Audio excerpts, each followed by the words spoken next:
15, 10, 11, Sunday afternoon. Talking about character writing in Little Women, 1994.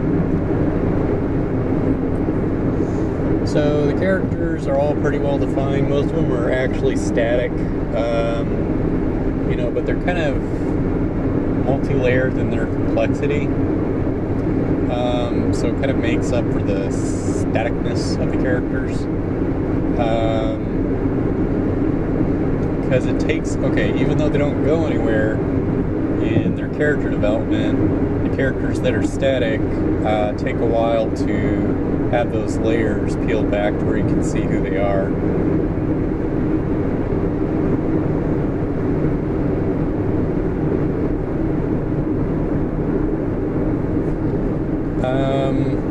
Alright, so Beth, it's kind of,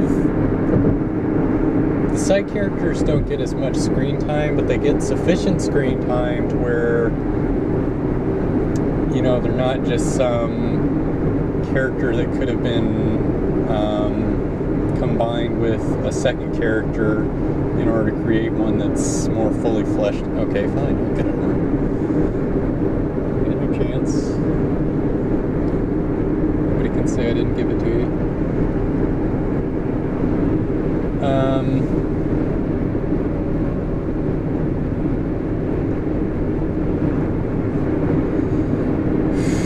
So, there's the characters that are there, there's not just, the ones that aren't developed, they don't hang around.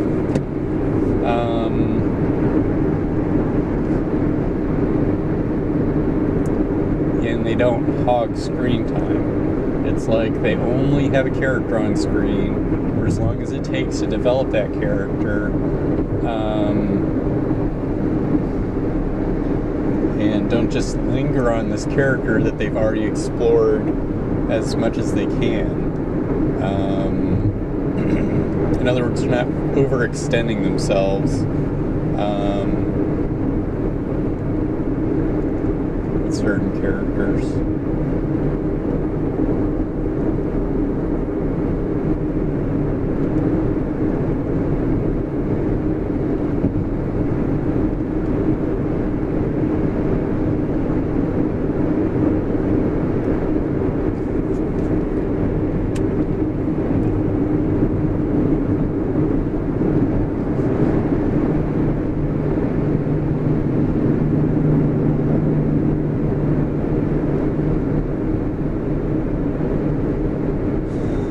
Thinking of that Chris Farley thing. You've got to reach beyond your grasp.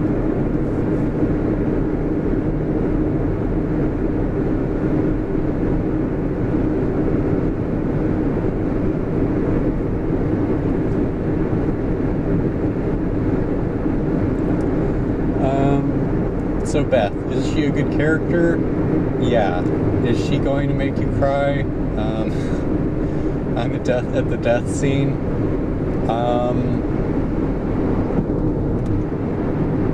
If you're a human with normal emotions, it should.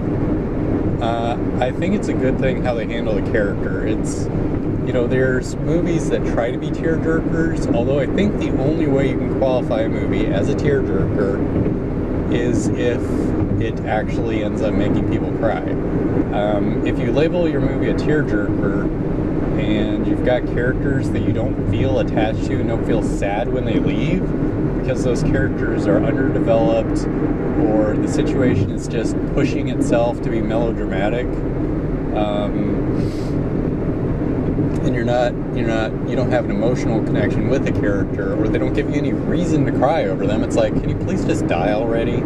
Because that has happened in many other movies that I've seen that are supposed to be classical movies that are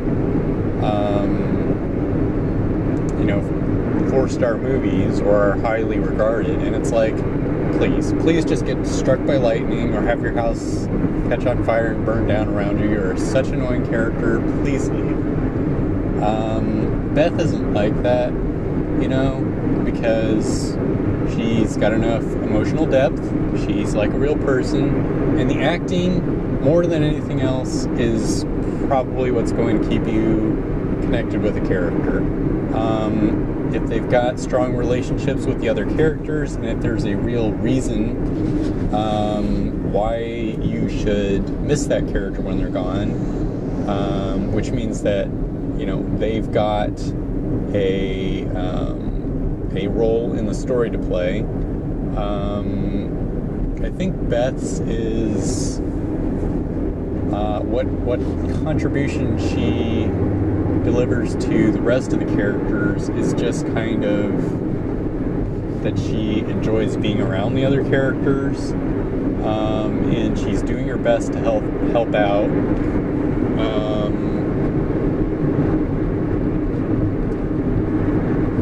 And, you know, she's trying to be strong for everybody around her.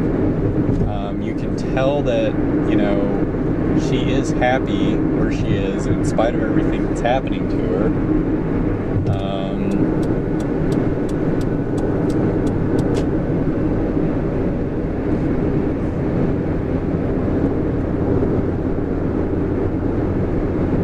You know, so she's a likable character.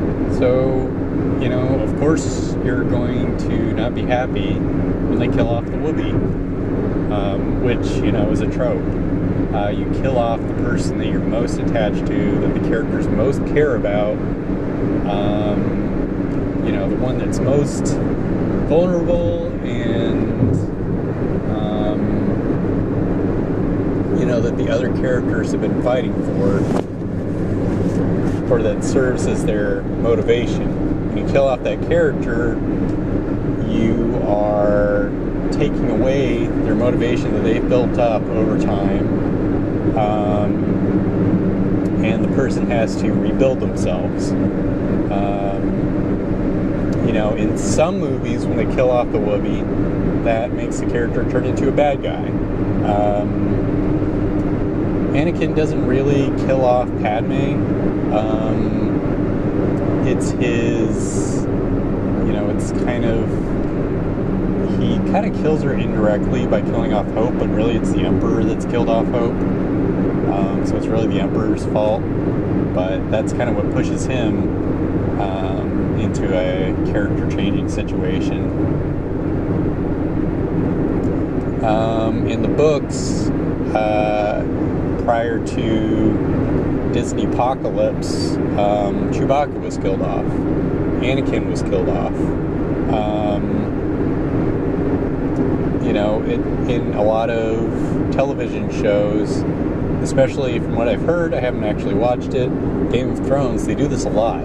They will give you someone who is cute, or likable, or endearing, and then he kills off the character.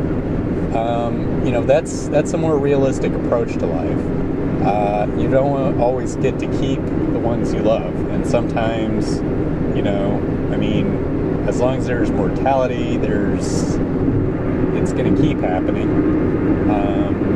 You know, sometimes children die before their parents. My brother died before my mother well, my mother's still alive, but my father died when I was 10. You know, people that you care about are going to die at some point in your life, more than likely. If not, maybe it's because you're the one that's everybody cares about that's going to be dying.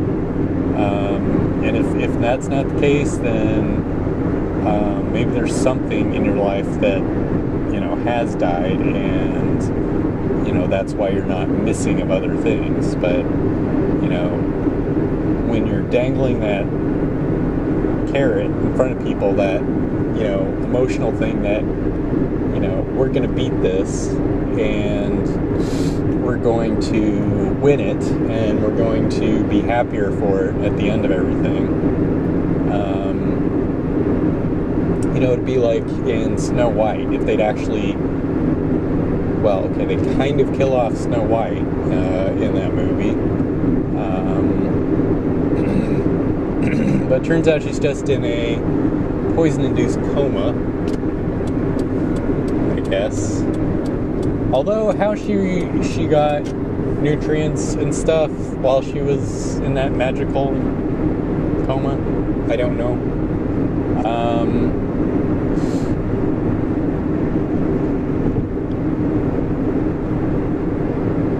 What was I talking about even? I was talking about the kind of effect that killing off a character does. Seriously, dude.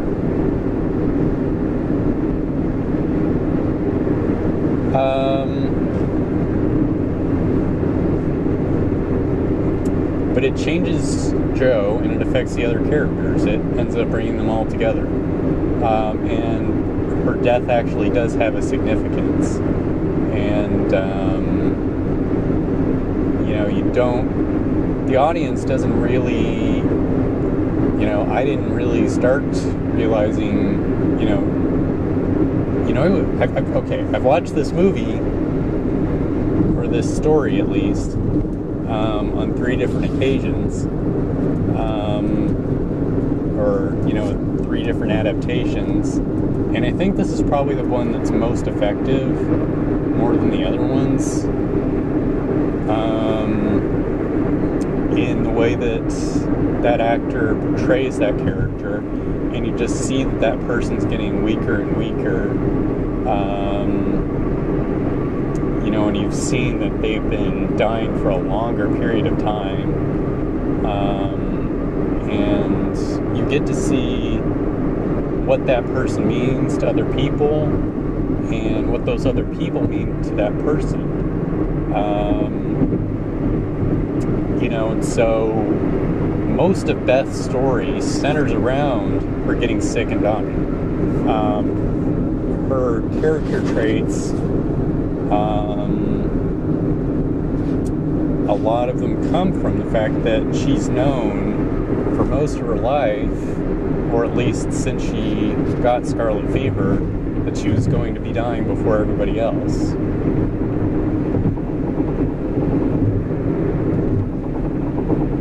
And they've had to deal with that reality for a long time. And they've known that she was weaker. They didn't know that it would, that weakening of her heart would eventually lead to her death. They thought that maybe she was going to be stable for a lot longer. But that she was just going to be pretty much weakened her entire life.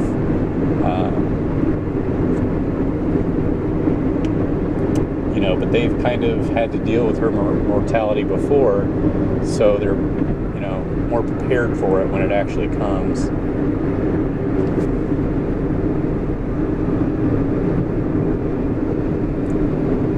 So yeah, Beth's character is interesting, and especially the acting of that part is well done. Really her performance is memorable. I don't know who the actor is that portrays her. Really, I don't know many of the actors except for Susan Sarandon, Christian Bale, and Winona Ryder, and I don't know if I've even seen any other movies with Winona Ryder in them.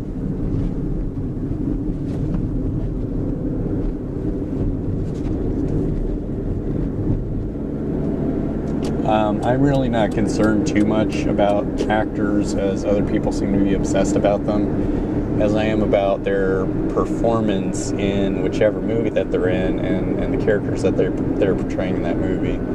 I don't watch movies because of the actor that's in them. I avoid movies because of certain actors. Any movie with like Humphrey Bogart, Clark Gable, who's that really crappy Western actor? John Wayne. I'll avoid those movies and make an effort to go out of my way not to watch them, or at least to postpone them, or, I know that whatever movie I'm watching is probably going to be worse for it, if they're in it. Gregory Peck is really bad.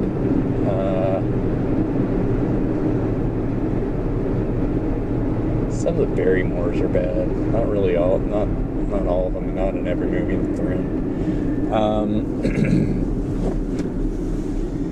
But this is probably the only time where that particular scene has actually been pulled off really well. Ugh.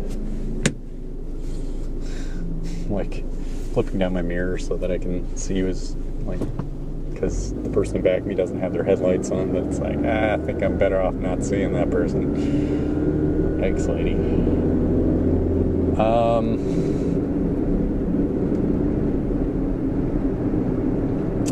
So yeah, Beth's character is good, and her interaction with people are good. Her interaction with others is good. Alright, Amy, her character is interesting. She's... I think you see earlier on,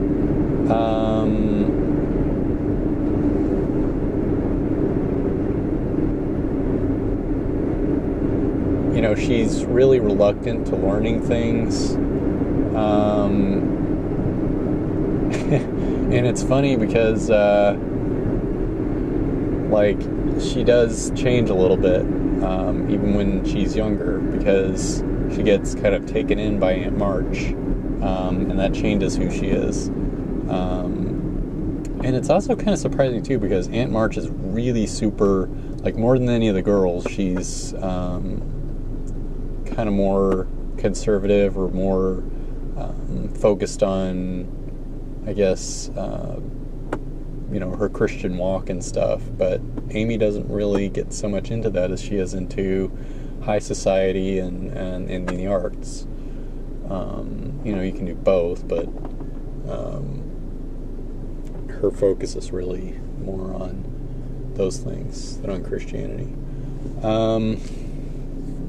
But earlier, she's she finds a way into the class's local economy of having to do with pears and stuff, and she's really not focused on learning stuff, but she ends up probably being one of the most highly educated of the siblings.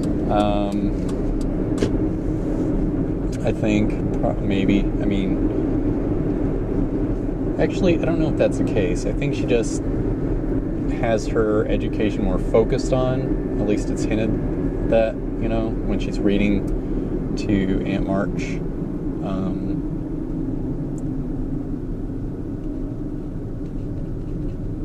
She's at least able to survive at those higher levels of society. So I think it's kind of suggested that that's what happens. I could be reading too much into it, though. Is this still recording? Good.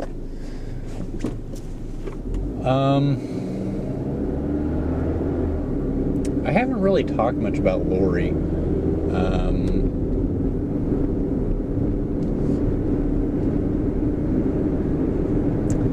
But yeah, Amy's a good character.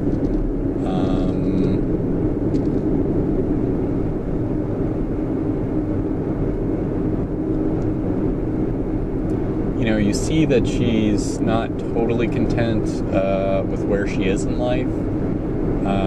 So she's kind of like Joe. That she kind of wants something bigger because she doesn't like, constantly having to play the same character in the plays that they do. And she wants to, she does care about boys. That's kind of a priority of hers.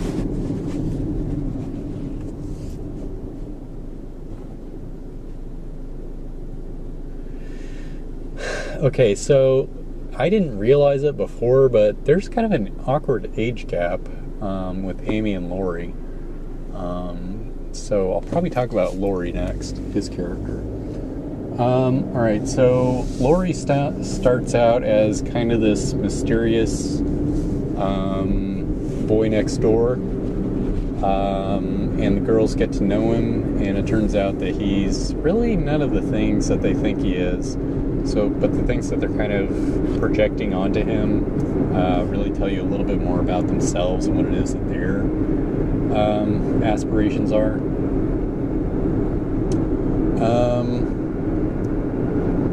Lori ends up being, just a fairly, he's not proud or, he ends up being generous, and he cares a lot about their family. And I was getting you know, it takes him a long time to figure out what it is that he wants. Like, he probably figures it out a lot later than anybody else.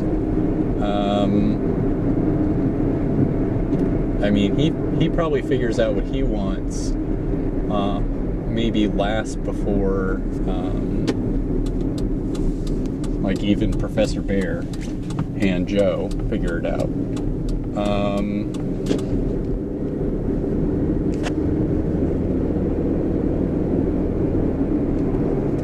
But it turns out that he ends up falling for Amy, and, you know, he doesn't,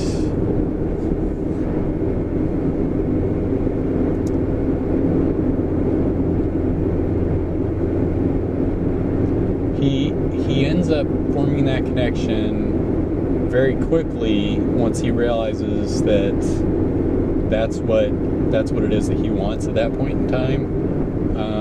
I mean, there's a really significant age difference. It's not there as much, and it gets, you know, age gaps get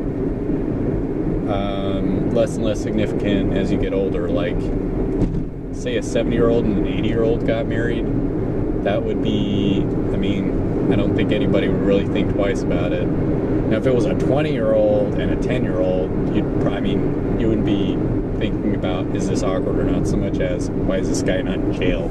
Or how fast can I dial 911? But, you know, they're both adults by that time, and that age gap isn't as disturbing, and their, you know, relationships with each other are totally wholesome and healthy, you know, when they're younger and when they're older. But when he, you know, first he thinks, you know, before anything else, he's just kind of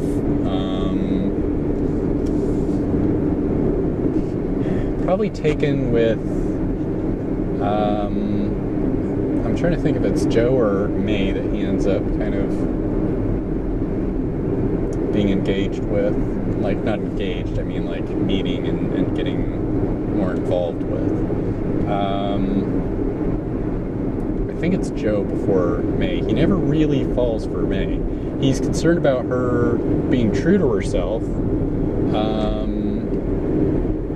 but he never really is, you know, makes that kind of a bond with her. But, you know, first, I think he bonds with Joe, and, you know, he starts to tinker with the idea of marrying her. And Joe has the sense to turn him down, and she says exactly why. You know, in the Katharine Hepburn version, it's never really that clear why they break up, or, you know, it's hard to understand what's going on there. And Laurie's never really a character that they did well at all in that movie.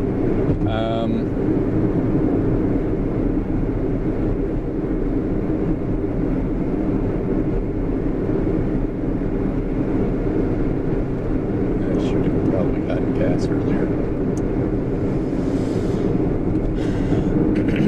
But, you know, she turns him down. And I think at that point, he really wasn't in love with Joe that much, so much as he was in love with her family and was more, you know, loving towards her family. And I think he stayed that way for a while until he meets Amy again when they're both adults.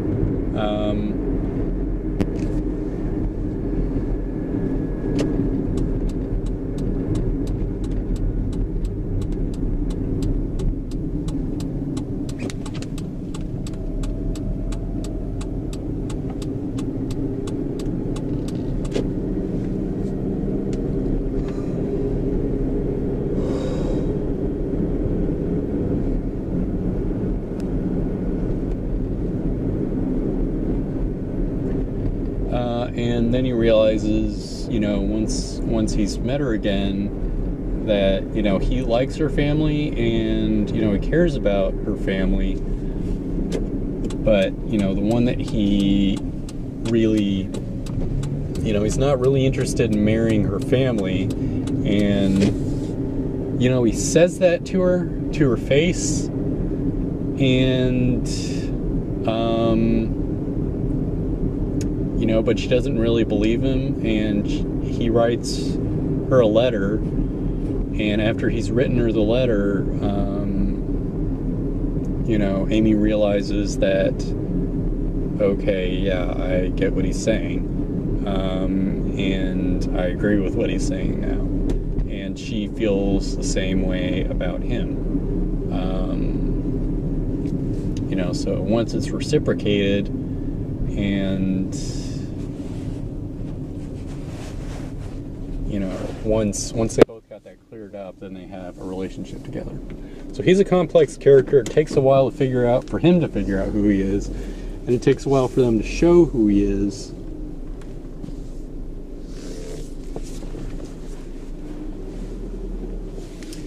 But, you know, that depth of character is there the whole time. It's just, you know, he's kind of got to build his character eventually. So he is more of a dynamic character. Probably even more so than Amy is, because he doesn't want the whole thing the entire time the movie is going on.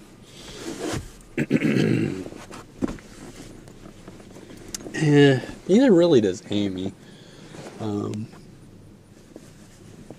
You know, because there's a reason why she doesn't get married until later in life, because she hasn't, you know, it's not really art that she loves so much as she kind of needs to leave and reassess. Well, actually, no, that's not the case. That's the case with Joe. It's not really the case with Amy.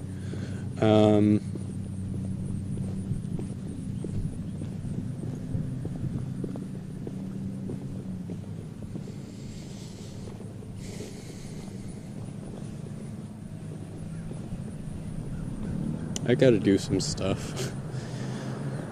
Laurie is an interesting character. He's got multiple layers and he's pretty dynamic, so he's a good character. And he's likable.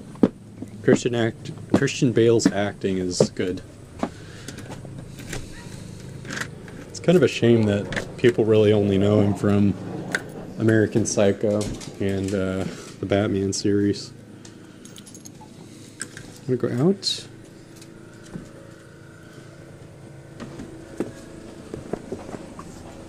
Damn you!